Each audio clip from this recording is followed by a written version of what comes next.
बाबा जी की साजी नवाजी, गुरु प्यारी साध संगत जी, राधा स्वामी जी। गुरु प्यारी साध संगत जी, ये बात करीब 1951 की होगी, जब महाराज चरण सिंह जी गुरगद्दी पर विराजे थे। महाराज जी के बचपन के एक मित्र ने बताया कि युवावस्था में वे दोनों भाइयों की तरह रहा करते थे, इसलिए आरंभ में उनके लिए यह स्वीकार करना कठिन था कि उसका मित्र अब सतगुरु बन गया है। गुरगद्दी पर विराजमान होने के बाद महाराज जी जब भी अपने मित्र के नगर से होकर जाते, उससे मिलने जाते। जब महाराज जी पहली बार उससे मिलने गए तो उसे एक ऐसा स्पष्ट संकेत मिला जिसे वह नकार नहीं सकता था।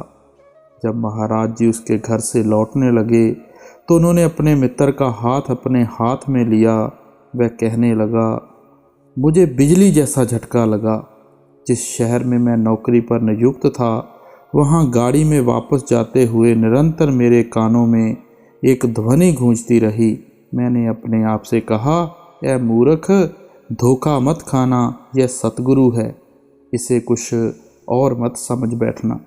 ऐसे ही जब सतगुरु गुरगद्दी पर विराजमान हुए तो आपके कुछ और भी मित्र और प्रोफेसर थे जो आपको गुरु मानने को तैयार नहीं थे। ऐसी ही एक साखी प्रोफेसर जगमोहन लाल जी की है।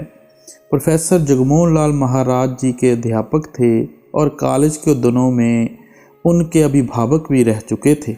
गुरगद्दी मिलने के कुछ समय बाद एक दिन महाराज जी ने प्रोफेसर साहब से निवेदन किया कि वे उनके पास आकर विदेशी पत्र व्यवहार में सहायता करें। स्वभावत प्रोफेसर के लिए महाराज चरण सिंह जी को, जो पहले उनके विद्यार्थी रह चुके थे, अब गुरु के रूप में स्वीकार करना बहुत कठिन था। स्वभाव से मृदुभाषी और विनम्र होने के कारण महाराज जी किसी पर अधिकार जताना नहीं चाहते थे, प्रभाव डालना नहीं चाहते थे। सो प्रोफेसर साहब ने महाराज जी की बात को गंभीरता से ना लिया और उनके पास जाने की बजाय भजन पर बैठना ही उचित समझा। अगले दिन महाराज जी ने फिर से निवेदन किया, तब भी प्रोफेसर साहब ने घर रहकर अभ्यास करना ठीक समझा। जब महाराज जी ने तीसरी बार निवेदन किया और प्रोफेसर साहब फिर घर में भजन पर ही बैठे रहे तो उन्हें ऐसे अनुभव हुआ जैसे शब्द उन्हें बाहर की ओर धकेल रहा हो। प्रोफेसर साहब ने स्वयं ये बताया कि पूरा प्रयत्न करने पर भी वे सफल नहीं हो पा रहे थे। उन्होंने यह अनुभव किया कि उन्हें एक संदेश मिल रहा था। आखिरकार उन्हें वर्तमान सतगुरु को स्वीकार करना ही पड़ा। फिर महाराज चरण सिंह ने एक सत्संग में कुछ वचन फरमाए, अब हम श्रवण करेंगे। वो वचन क्या थे? मुझे बहुत से सत्संगी भाई बहनों के पत्र मिलते हैं जिनमें उन्होंने बहुत दुख और वेदना व्यक्त की है। मैं जानता हूँ कि इस समय हम सब की हालत उन छोटे बच्चों जैसी है जो अचानक अनाथ हो गए हों, लेकिन हमें यह नहीं भूलना चाहिए कि बड़े महाराज जी और सरदार बहादुर महाराज जी की दया मेहर का हाथ सदा हमारे सर पर है और वे हमारी हर प्रकार से सहायता और मार्गदर्शन कर रहे हैं। इसलिए हमें उनके बताए हुए मार्ग पर चलने की पूरी कोशिश करनी चाहिए। हम बड़े महाराज जी के दिए गए इस आश्वासन को कभी नहीं भूलना चाहिए कि वे सदा सब सत्संगी भाई बहनों के अंग संग हैं। सरदार बहादुर जी मेरे लिए और डेरे के समर्पित सेवादारों के लिए जो निर्देश दे गए हैं, हमें उनका पालन करना चाहिए और हम पूरी कोशिश करेंगे। लेकिन मेरी संगत से यह विनती है कि यदि संगत को हमारी कठिनाइयाँ और कमियों के कारण किसी प्रकार की दिक्कत का सामना करना पड़ रहा है तो संगत हमें माफ़ कर दे। मैंने पहले भी सरदार बहादुर महाराज जी के ज्योति ज्योत समाने के बाद यह विनती की थी कि वही विनती मैं फिर दोहराता हूँ कि संगत मुझे अपना छोटा भाई समझकर मुझे सेवा करने का मौका दे। मैं सभी सत्संगियों से विनती करता हूँ कि वे मुझे महाराज जी कहकर ना पुकारें, क्योंकि ऐसे संबोधन मेरे पूर्वाधिकारी महान विभूतियों को ही शोभा देते हैं। मैं तो संगत का केवल एक तुच्छ दास हूँ।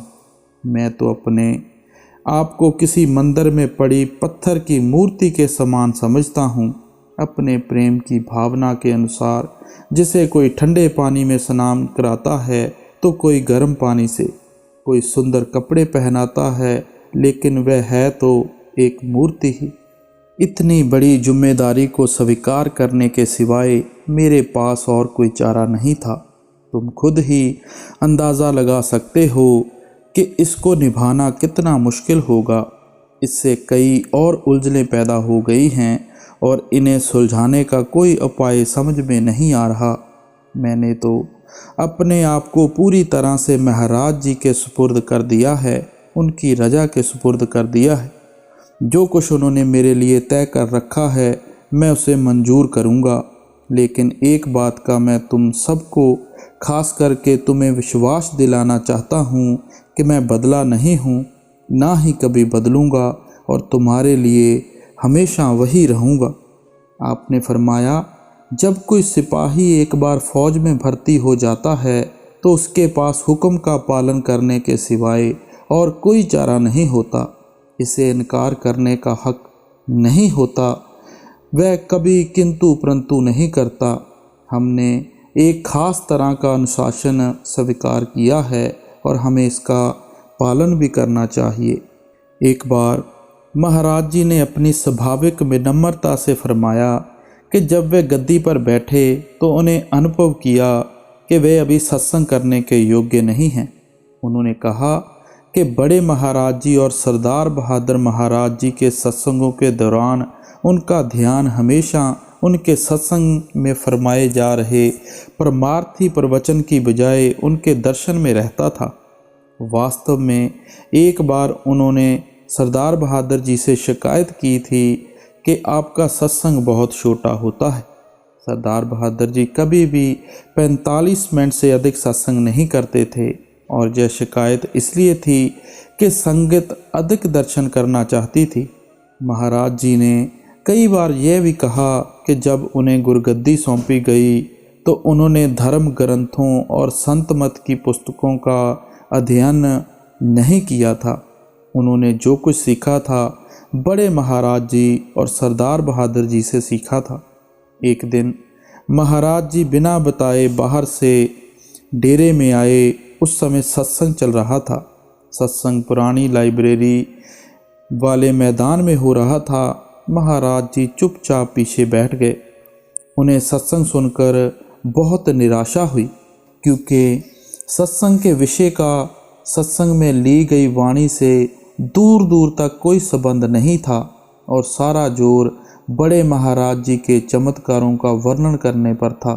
जब महाराज जी ने यह शिकायत अपने निजी सहायक प्रोफेसर जगमोहन लाल से की तो उन्होंने पलटकर महाराज जी से कहा, यदि आप स्वयं सत्संग नहीं करेंगे तो फिर आप और क्या उम्मीद कर सकते हैं। वे कहते गए, आपने वकालत की, एक सफल वकील रहे, आप बचपन से ही इसी माहौल में पलकर बड़े हुए हैं। मेरी समझ में नहीं आता कि आप सत्संग क्यों नहीं करते। इस घटना से प्रेरित होकर महाराज जी ने पहली बार तुलसी साहब के शब्द दिल का हुजरा साफ कर जाना के आने के लिए पर सत्संग फरमाया। संगत को एक बार फिर से प्रत्यक्ष सतगुरु के मुखारबंद से मार्गदर्शन पाने का सौभाग्य और आनंद प्राप्त हुआ। उस दिन से महाराज जी ने कुल मालिक की सेवा में निसंकोच 40 वर्षों तक एक के बाद एक अनगिनत सत्संग फरमाए। हजूर महाराज चरण सिंह जी ने नामदान की शुरुआत कैसे की? तो बात ऐसे थी कि रविवार 25 अक्टूबर 1953 के दिन हजूर सरदार बहादुर जी महाराज का भंडारा था। संगत काफ़ी संख्या में आई हुई थी। सत्संग घर का मैदान भर गया था। हजूर महाराज चरण सिंह जी ने करीब 1.5 घंटे तक प्रभावशाली सत्संग प्रदान किया। सत्संग समाप्त होते ही बाबा जी महाराज के एक बुजुर्ग सत्संगी बाबू गुलाब सिंह जी उठे और बोले कि मैं कुछ अर्ज करना चाहता हूँ। हजूर की इजाज़त से आप माइक पर आए और कुछ मिनट बोले। आपने अर्ज की, हजूर की सेवा में मैं पहले भी कई बार प्रार्थना कर चुका हूँ कि नाम की बख्शिश शुरू करें। नाम के प्यासे जीव तड़प रहे हैं। सारी संगत उस शुभ दिन के लिए आस लगाए बैठी है। पिछली बार जब मैं दिल्ली गया तो कई प्रेमी सत्संगियों ने मुझसे आग्रह किया कि मैं आपसे नामदान की बख्शिश शुरू करने के लिए प्रार्थना करूं। मैं आज फिर अपनी ओर से संगत और नाम के अभिलाषियों की ओर से विनती करता हूं कि हजूर नाम के खजाने के द्वार खोल दें और नाम के लिए तरसते जीवों की प्यास बुझाएं। बाबू गुलाब सिंह जी के शब्दों ने सबके हृदय को छू लिया। संगत की आंखें भर आईं।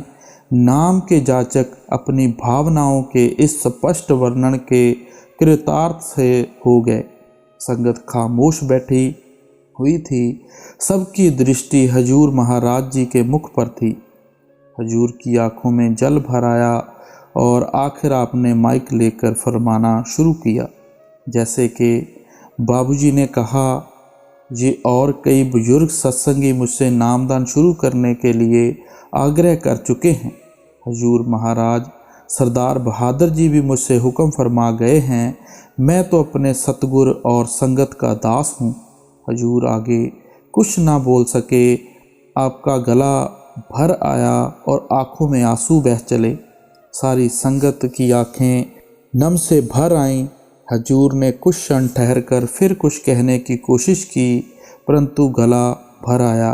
वे उठकर चले गए।